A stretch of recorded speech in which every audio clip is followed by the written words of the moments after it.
오늘 말씀 제목이 뭡니까? 고백과 십자가. 다소 어려운 주제이기도 하고 또 무거운 주제이기도 합니다. 여러분, 기독교 신앙에서 고백은 너무너무 중요한 요소입니다. 그래서 고백을, 하나님의 사랑에, 예수 그리스도의 사랑에 고백하는 것은 참으로 중요한 일이라고 생각해요.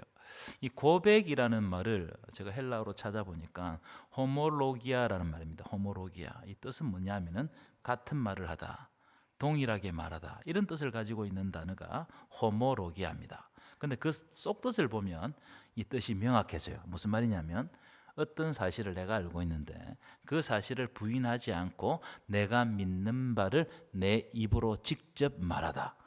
이게 호모로기아, 고백이라는 뜻입니다. 이 고백이 참 의미가 깊죠. 자, 그래서 이 고백, 우리 성경에서 고백은 너무너무 중요합니다. 특별히 복음서에서 고백은 아주 중요한 위치를 차지해요.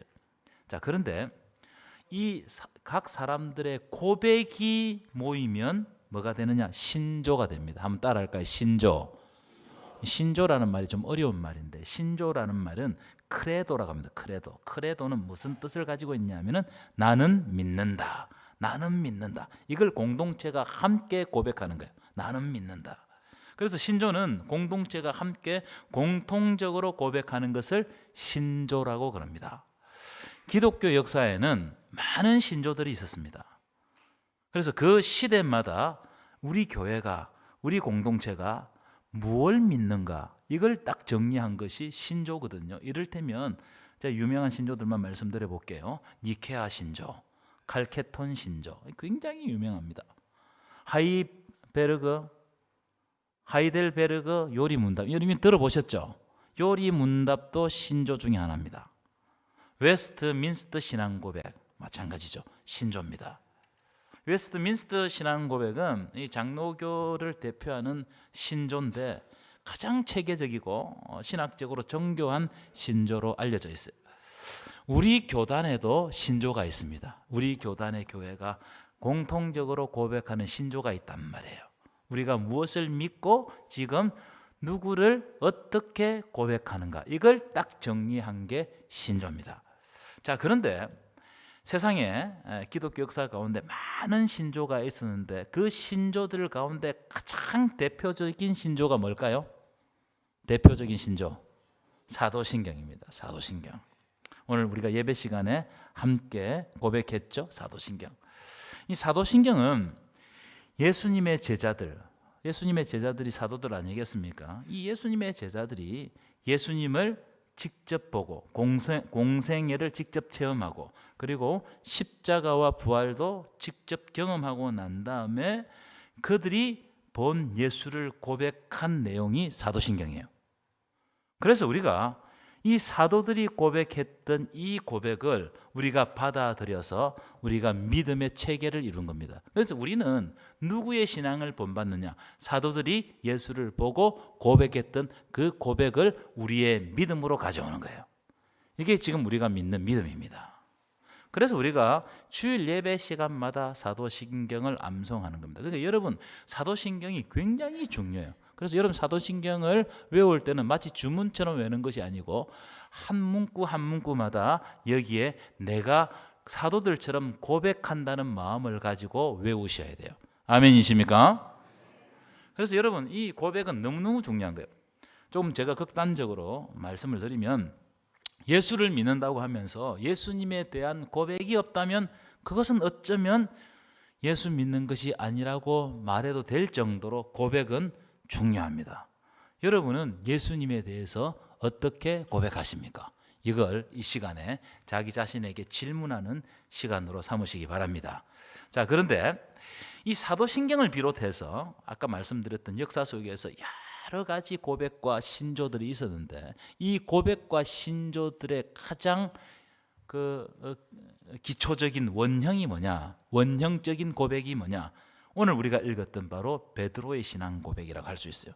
그러니까 베드로의 신앙 고백이 굉장히 중요한 고백이죠. 그러니까 오늘 본문은 이 신약 성경에서 그리고 이 신조에서 아주 중요한 획을 긋는 그런 고백이라고 보시면 됩니다.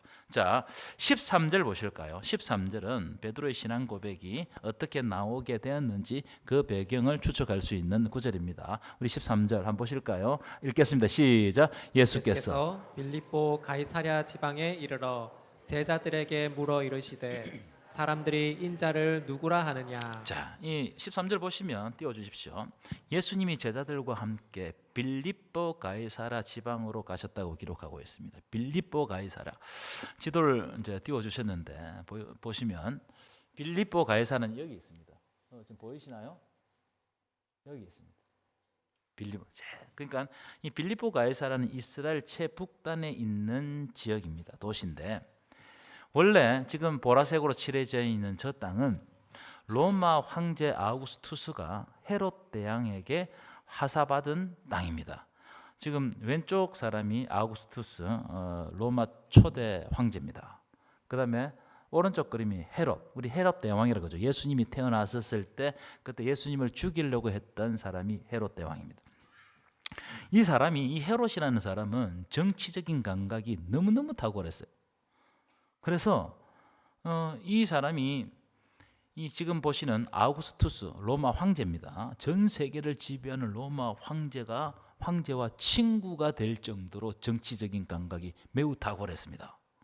그래서 이 사람이 헤롯이 아우구스투스를 만나서 자기가 왕이 되고, 그래서 대왕이라고 그럽니다. 왕이 되고 저 북쪽에 있는, 아까 말씀드렸죠, 저 북쪽에 있는 땅을 하사받은 거예요. 자, 그런데 헤롯 대왕이 주후 4년경에 죽고 난 다음에 헤롯 대왕이 죽으니까 헤롯 대왕이 다스리던 땅을 3등분 해가지고 자기 아들 3명에게 나누어집니다. 자, 지도를 다시 보여주시면 이렇습니다. 지금 이 색깔이 있는 땅이 헤롯 대왕이 준 땅인데 여기가 유대, 이 분홍색으로 된 데가 유대 땅입니다. 이 유대 땅에는 헤롯 아켈라오에게 아들에게 줍니다. 그 다음에 갈릴리하고 베레아거든요. 좀 떨어져 있지만 이 두 이제 지역을 다스리는 사람이 헤롯 안티파스, 성경에는 헤롯 안디바 됐어요. 안디바. 그 다음에 이제 오늘 본문에 나올 사람이 헤롯 빌립인데 이 땅을 받은 거예요. 3등분해서 이렇게 받은 겁니다. 자, 이 헤롯 대왕으로부터 북쪽의 땅을 물려받은 헤롯 빌립이라는 이 왕이, 분봉왕이죠, 도시를 하나 건설하고 이 도시 이름을 오늘 본문에 아까 살펴봤죠, 나오는 것처럼 빌립보 가이사랴 또는 가이사라 빌립보라고 이름을 붙였어요. 이 빌립보라는 말은 자신의 이름 빌립에서 따온 이름이고, 가이사라는 말은 어떤 뜻을 가지고 있냐면은 황제의 도시라는 이름을 가지고 있어요. 그래서 빌립보 가이사라는 명칭은 헤롯 빌립이 로마 가이사에게 바친 도시다, 이런 뜻입니다. 빌립이 로마 가이사에게, 시저에게, 황제에게 바친 도시다. 로마 황제에게 잘 보이기 위해서 도시를 건설해 가지고 헌정한 도시가 우리 오늘 본문에 나오는 빌립보 가이사라입니다. 그래서 빌립보 가이사라는 막강한 세속적인 힘을 가진 로마 황제 가이사를 높이고 추앙하는 도시가 빌립보 가이사라였어요. 로마 황제에게 아부하기 위해서 만든 도시였다는 겁니다. 그러니까 빌립보 가이사라는 로마 황제의 논리가 통하는 도시였어요. 그러니까 황제를 높이고 황제만 바라보는 도시가 빌립보 가이사라입니다. 그 당시 사람들은 이 로마 황제를 신으로 여겼어요.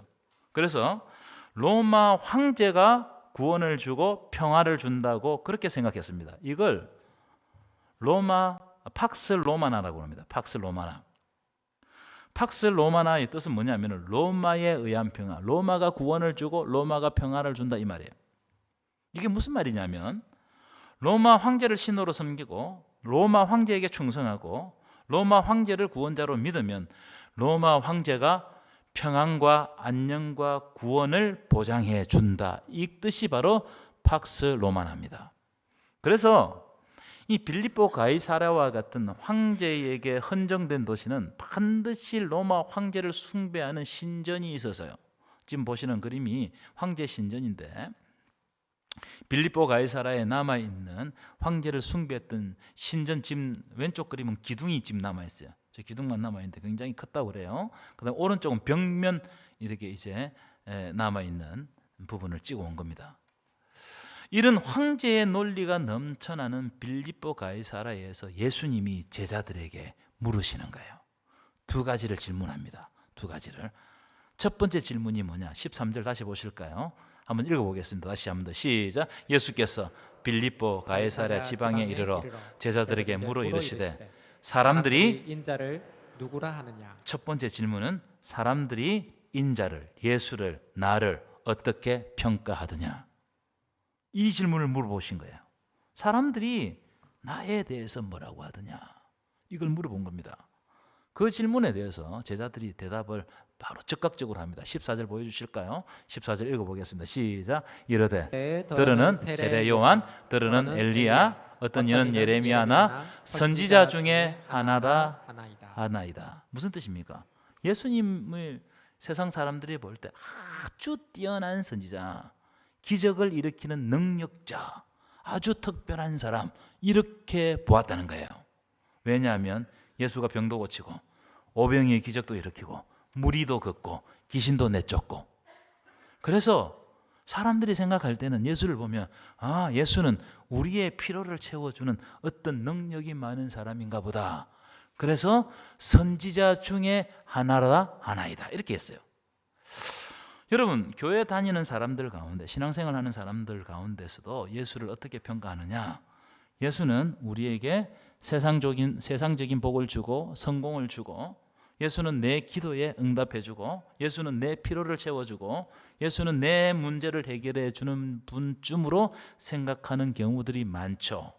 제가 왜 이런 말씀을 드리냐면은, 오늘 본문은 여러분 오늘 집에 가서 읽어보십시오. 14장부터 쭉 볼 필요가 있어요. 14장부터 오늘 본문까지 한 그림으로 볼 필요가 있는데, 14장부터 보시면 오늘 본문이 나오기 전까지 예수님이 어떤 특별한 일을 행하세요. 어떤 특별한 일을 행하시냐면은 기적을 일으키신단 말이에요. 첫 번째 기적이 5,000명을 먹이시는 오병이어의 기적을 일으키셨어요. 두 번째로는 우리가 지난주 설교를 들었죠? 무리를 걸으시는 기적을 일으키셨어요.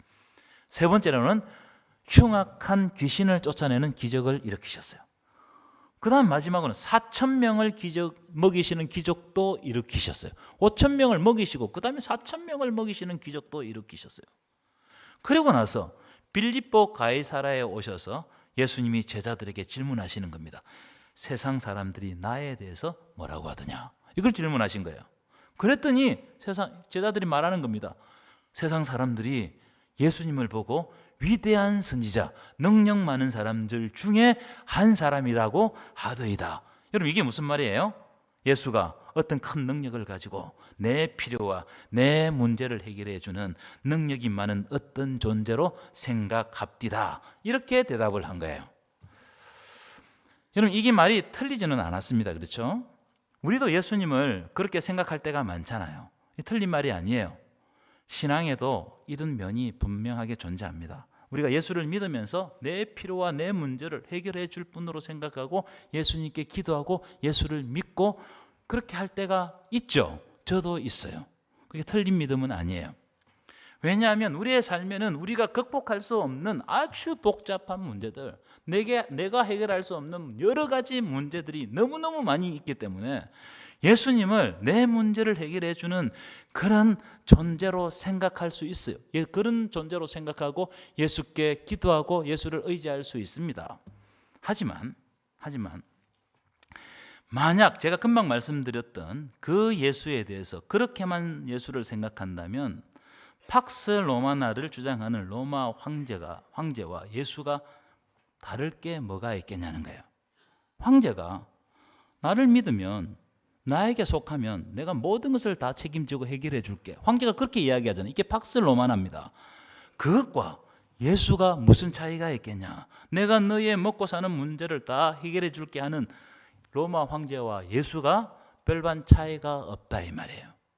제가 자료를 이제 찾아보니까 설교를 준비하면서 이 예수님이 지금 이 질문하시는 이 빌립보 가이사랴에는 여러 가지 신전들이 있어요. 이건 가이사랴 빌립보는 신들의 도시였습니다. 황제의 신전 아까 보여드렸죠. 그 다음 띄워보시면 이 신전, 즉 구멍이 있는데 저 구멍 안에서 제사가 일어났어요. 지금 오른쪽에 보시는 신이 판이라는 신, 판은 어떤 신이냐면은 반인반수입니다. 그래서 상체는 인간인데 하체는 염소예요. 염소. 이런 신을 섬겼단 말이에요. 이 신은 어떤 신이냐면은 자연을 다스려요. 여러분, 자연을 다스린단 말이 무슨 말입니까? 풍요를 주는 신이란 말이에요. 그리고 풍요를 주니까 다산과 쾌락을 조장하는 신입니다. 풍요가 일어나면 다산과 쾌락이 일어나야 되잖아요. 그 다음에 한 가지 특이한 게 있네. 두려움을 주는 신이에요. 두려움을 딱 줘가지고 자기를 믿게 하는 거예요. 빌립보 가이사랴 지방은 오래전부터 이 판신을 섬겼다고 그래요. 여러분, 영어에 패닉이라는 단어이죠. 패닉. 이 패닉이 이 판이라는 신에서 왔어요. 이 공황, 패닉, 두려움 이런 것이잖아요. 그렇죠? 그러니까 두려움을 딱 심어서 자기를 믿게 만든단 말이에요. 이 판신 외에도 제우스 신전도 있었다고 그래요. 보여주실까요? 제우스 신전터도 아주 크게 있었습니다. 그리고 제가 자료를 찾으니까 자료에는 없는데 님프라는 정령신을 섬기는 신도 있었다고 그래요. 그러니까 이 지금 예수님이 가신 가이사랴 빌립보에는 신들의 도시인 겁니다. 황제도 섬기고 판도 섬기고 님프도 섬기고 뭐 제우스도 섬기고 막 이런 것들을 막 섬기는 곳에 가셔서 예수님이 질문하신 거예요. 만약 예수님이 아까 말씀드렸던 것처럼 나의 필요, 내 문제만 해결해 주신 분으로 우리가 고백하고 믿는다면 지금 소개해드린 저런 신들과 예수와 도대체 다른 게 뭐가 있냐는 거예요. 그걸 질문할 수 있겠죠. 이 질문을 우리에게 던진다고 생각합니다. 네가 믿는 믿음도 저런 신들을 믿는 믿음과 똑같냐? 예수님께서 그 질문을 우리에게 하고 있다고 생각해요. 그래서 예수님이 첫 번째 질문을 하고 난 다음에 사람들이 나를 누구라 하느냐? 이 질문을 딱 던지고 난 다음에 두 번째 질문을 제자들에게 던지십니다. 이 질문은 여러분 그 당시 제자들에게만 던진 질문이 아니고 오늘 설교를 듣는 저와 여러분에게도 이 질문을 예수님께서 던진다고 생각합니다. 자, 15절 읽어볼까요? 예수님의 질문이라 생각하고 큰 소리를 읽겠습니다. 시작. 이르시되 너희는 나를 누구라 하느냐? 이 무슨 뜻입니까? 세상 사람들이 생각하는 예수 말고 예수의 제자들이라고 하는 너희들은 나를 누구라고 고백하느냐? 여러분, 이 질문은 신앙의 핵심을 찌르는 질문입니다. 이 질문은 너는 예수를 믿는다고 하는데 과연 어떤 예수를 믿고 있느냐? 네가 고백하는 예수는 누구냐? 이 질문을 우리들에게 하고 있다는 거예요. 오늘 여러분에게도 이 질문을 주시는 줄 믿습니다. 오늘 말씀을 통해서 지금 여기에 앉아서 설교를 듣고 있는 너희들은 예수를 누구라고 고백하느냐? 이 질문을 던지는 겁니다. 여러분 한번 상상해 보십시오. 황제 숭배가 만연한 도시에 예수님과 제자들이 가셔서, 여러분 황제 숭배 도시는요 굉장히 화려했습니다. 이 빌립보 가이사랴는 황제를 숭배했기 때문에 황제의 엄청난 큰 동상, 웅장한 신전, 그 안에서 황제에게 예배하는 뭐 화려한 옷을 입고 예배하는 제사장들도 즐비했을 겁니다. 아마 어마어마하게 화려하고 웅장하고 사람들을 압도하는 그런 분위기였을 거예요. 그렇죠. 황제를 섬기니까, 보이는 황제를 섬기니까. 그런데 그 황제를 섬기는 거기에 비하면 우리 예수님은 상상해 보십시오. 너무나 초라하고, 군대가 있습니까? 권력이 있습니까? 가난하고 별 볼 일 없는 갈릴리 촌떡이었어요.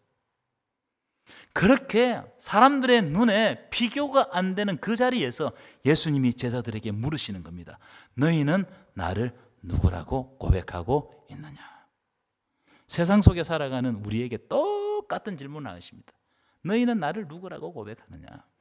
여러분, 우리가 신앙생활을 하다 보면 이것과 비슷한 마음이 들 때가 있다고 생각해요. 아니, 예수를 믿어도 별 볼 일이 없고, 예수를 믿어도 여전히 부족하고. 그래요, 안 그래요? 인상을 보니까 다 부족하게 앉아 있는 것 같아요. 예수를 믿어도 우리의 문제가 곧바로 해결되지 않고, 그럴 때 답답합니다. 내가 믿는 예수가 누구냐? 반면 예수 안 믿는 내 친구는 너무 잘 살고 행복해 보이고 아무 문제가 없는 것처럼 보이더라. 그럴 때 내 마음속에 드는 질문이 뭡니까? 내가 믿는 예수는 과연 누구신가? 나는 지금 왜 예수를 믿고 있는가? 제가 사춘기 때 이 질문을 똑같이 했어요. 제가 가난한 아버지 목사님 밑에서 자랄 때 너무너무 지긋지긋해서 예수가 살아계시다면 나를 이렇게 두지 않았을 텐데 이 질문을 했었어요. 바로 그 질문을 지금 예수님께서 제자들에게 그리고 오늘 설교를 듣는 우리들에게 던지고 계신다고 생각합니다. 지금 이 상황에서 예수는 너희에게 어떤 존재냐? 여러분, 이 질문을 지금 이 시간에 주님께서 여러분들에게 던지고 있음을 믿으십니까? 그때 베드로가 대답을 해요. 고백을 한단 말이에요. 이 고백은 너무너무 유명한 고백입니다. 자, 한번 읽어보겠습니다. 16절 큰 소리를 읽겠습니다. 시작. 시몬 베드로가 대답하여 이르되 주는 그리스도시요 살아계신 하나님의 아들이십니다. 베드로의 이 고백은 황제의 웅장한 배경이 펼쳐지는 곳에서 인간적인 눈으로 볼 때 너무나 초라한 모습으로 자기 앞에 서 있는 예수를 보면서 예수는 과연 누구신가에 대한 본질적인 고백이에요. 베드로의 고백은 여러분 여기에 성경에 나타나지 않았지만 일단 이것을 먼저 핵심 내용 이것을 먼저 다루어야 된다고 생각합니다. 베드로가 주는 그리스도 살아계신 하나님의 아들입니다. 이 고백을 하기 위해서는 뭘 먼저 고백해야 되냐면 로마 황제가 구원자가 아니라는 거예요. 로마 황제가 하나님이 아니라는 거예요. 로마 황제가 주는 자유와 평화가 진정한 자유와 평화가 아니라는 거예요. 이걸 먼저 고백하고 예수 주는 그리스도라는 고백이 나오는 거예요. 세상적인 권력과 돈과 그리고 아무리 큰 힘을 가지고 있어도 로마 황제는 우리에게 영원한 생명 이것을 줄 수 없다는 거예요. 하나님만이 주실 수 있는 화평을 우리에게 줄 수 없단 말이에요. 그럼 누가 본질적으로 우리를 구원해 줄 수 있냐? 이 질문을 우리에게 던지고 있단 말이에요. 이 질문에 대한 대답이 베드로의 신앙 고백입니다. 오직 주님만이 하나님이 보내신 그리스도시요. 그리스도는 메시아 아니겠습니까? 메시아는 구원자입니다. 오직 주님만이 하나님이 보내신 구원자시고 오직 예수님만이 우리를 죄와 사망에서 건져주실 분이고 오직 예수님만이 살아계신 하나님의 아들이십니다. 아멘이십니까? 이 고백을 한 거예요. 살아계신 하나님의 아들. 여러분, 살아계신 하나님의 아들이 무슨 뜻일까요? 이 의미가 깊어요. 여러분, 사람의 아들은 사람이죠. 그래요, 안 그래요? 사람의 아들은 사람이죠. 그러면 소의 아들이 소의 새끼는 소죠. 양의 새끼는 제가 개를 써놨다가 설교 시간에 좀 어감이 좋지 못해가지고 그걸 삭제했습니다. 그러면 하나님의 아들은 누구시죠? 하나님이시라는 거예요. 하나님의 살아계신 하나님의 아들이라는 말은 하나님의 아들은 하나님이시기 때문에 예수 그리스도가 곧 하나님이시다는 놀라운 고백입니다. 여러분, 이 고백은 초대교회의 신앙 포뮬라, 이 포뮬라가 뭐냐면은 짧은 선언문인데 이 선언문의 원형이 되었습니다. 이 초대교회는 이걸 가지고 밖에 나가서 예수 그리스도를 선포했습니다. 예수 그리스도가 하나님이시다. 예수 그리스도가 부활하셨다. 그 살아계신 하나님이 우리에게 생명을 주신다. 이 아주 짧은 이 형식의 포뮬라지만 이 포뮬라를 아주 힘차게 강력하게 선포했어요. 이게 초대교회가 성장하는 가장 근본적인 말씀의 핵심이기도 합니다. 예수 그리스도가 하나님이시다. 예수 그리스도가 살아나셨다. 살아나신 예수 그리스도가 우리에게 생명을 주신다. 믿으십니까? 여러분, 이렇게 선포하는 내용을 들으니까 로마 황제가 가만두겠어요, 안 두겠어요? 로마 황제가 하나님이 아니고 로마 황제가 진정한 평화를 주지 못하고 로마 황제가 구원을 주지 못하고 오직 예수 그리스도가 하나님이시고 오직 예수 그리스도가 영원한 생명을 주시고 오직 예수 그리스도가 구원자가 되신다. 이런 선포를 하니까 로마 황제들이 예수 그리스도를 믿는 사람들을 가만두지 않고 엄청나게 박해하는 거예요. 그래서 로마의 10대 박해가 시작되는 겁니다. 왜냐하면 황제를 신으로 여기지 않는 거예요. 예수 그리스도만 고백하는 겁니다. 그런데 여러분, 이 초대교회에 놀라운 일들이 발생해요. 어떤 일이냐면 황제가 10대 박해라는 어마어마하게 죽이거든요. 어마어마하게 박해하거든요. 그런데 아무리 죽이고 박해해도 초대교회 성도들의 이 고백이 멈추지가 않는 거예요. 예수 그리스도가 우리에게 생명을 주신다. 이 고백이 멈추지가 않는 거예요. 오히려 이 고백을 듣고 그 엄청난 박해 가운데서도 믿는 사람들이 더 많이 늘어나는 거예요. 왜요? 예수 그리스도가 진짜 우리에게 생명을 주신다는 것을 믿었기 때문입니다. 바로 이게 생명의 종교예요. 아멘이십니까? 이 자료를 찾아보면 그 당시 로마인들이 쓴 편지가 나오는데 로마인들이 자기들끼리 쓴 편지에 이런 내용이 나와요. 어떤 내용이냐면 참 그리스도인이라는 사람들이 희한하다는 거예요. 오늘 내가 예수 믿는 사람들을 사형시키는 사형장에 갔는데 사형 집행관이 어떤 사형수에게 네가 지금이라도 예수를 부인하고 황제를 구원자라고 인정하면 너의 모든 가족을 살려주겠다, 이렇게 회유를 하는 거예요. 그런데 그 가정에 아버지가 이제 조금 있으면 순교할 자기 어린 자녀에게 뭐라고 이야기하냐면은 이렇게 이야기했다는 거예요. 조금 있다 만날 그리스도를 생각하라, 이렇게 이야기한다는 거예요. 놀랍지 않습니까? 이렇게 소리치고 온 가족이 순교를 하더라는 겁니다. 무슨 말입니까?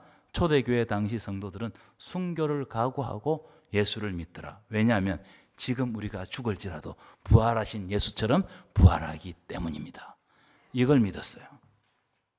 여러분, 죽음으로서 이 세상이 끝나지 않습니다. 우리가 죽는다고 해서 모든 것이 끝나지 않습니다. 죽음 이후에 영원한 하나님 나라가 펼쳐지는 줄 믿습니다.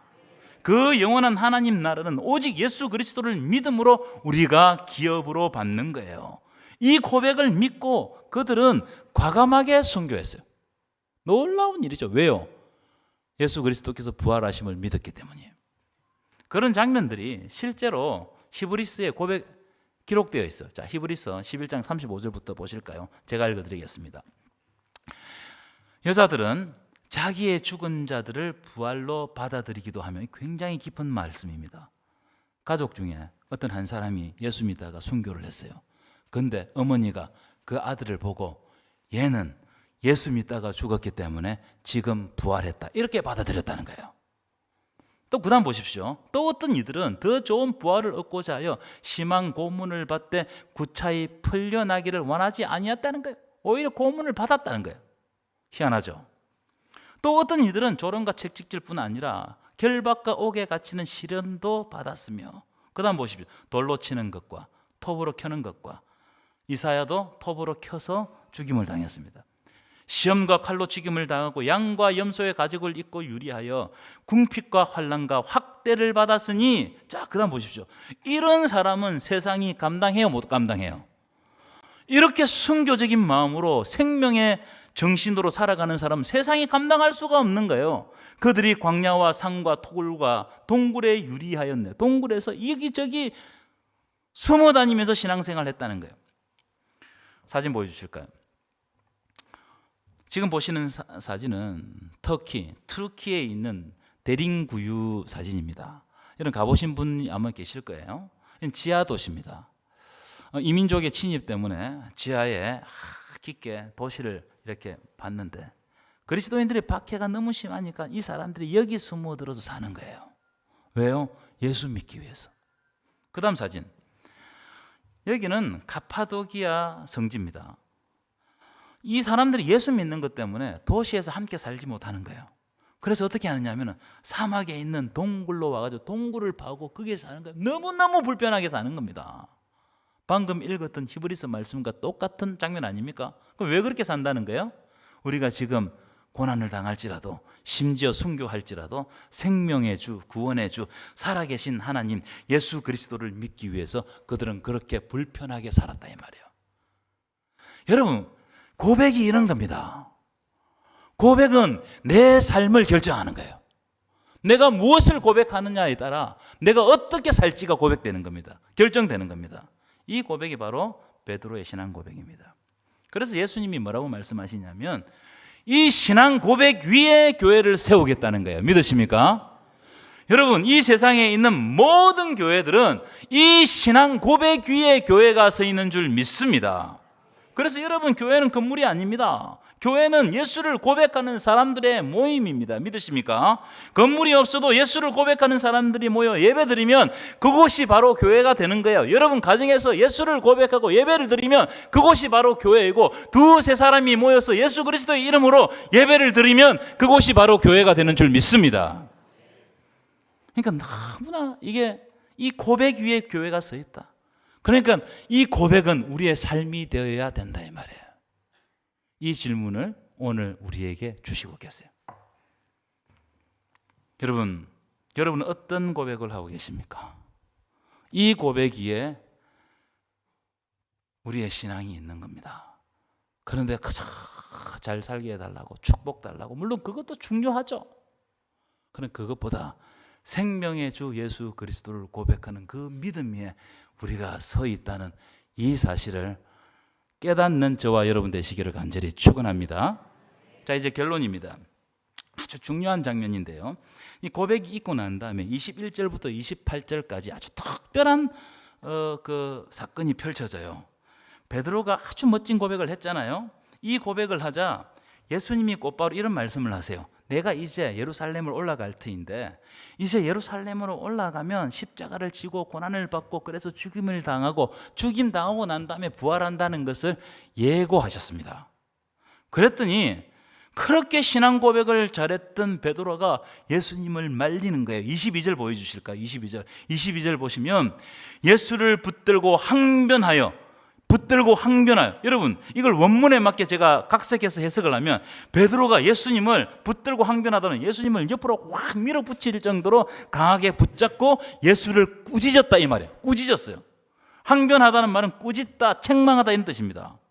예수님이 십자가를 지고 죽겠다는 이 말을 듣자 예수님을 마치 낚아채면서 그리하지 마십시오. 그런 부정적인 생각을 하지 마십시오. 그런 일은 절대로 일어나지 않을 것입니다. 이렇게 예수를 꾸짖었다는 거예요, 베드로가. 그때 예수님이 베드로에게 뭐라고 말씀하시냐? 사탄아 물러가라. 너는 나를 넘어지게 하는 자로다. 네가 하나님의 일을 생각하지 아니하고 도리어 사람의 일을 생각하는도다. 십자가를 지지 않게 만들고 예수 그리스도를 고난으로 가지 못하게 만드는 것은 넘어지게 만드는 거고 사탄이 되는 거예요. 이걸 잘 아셔야 됩니다. 자, 그러면서 하시는 말씀이 24절입니다.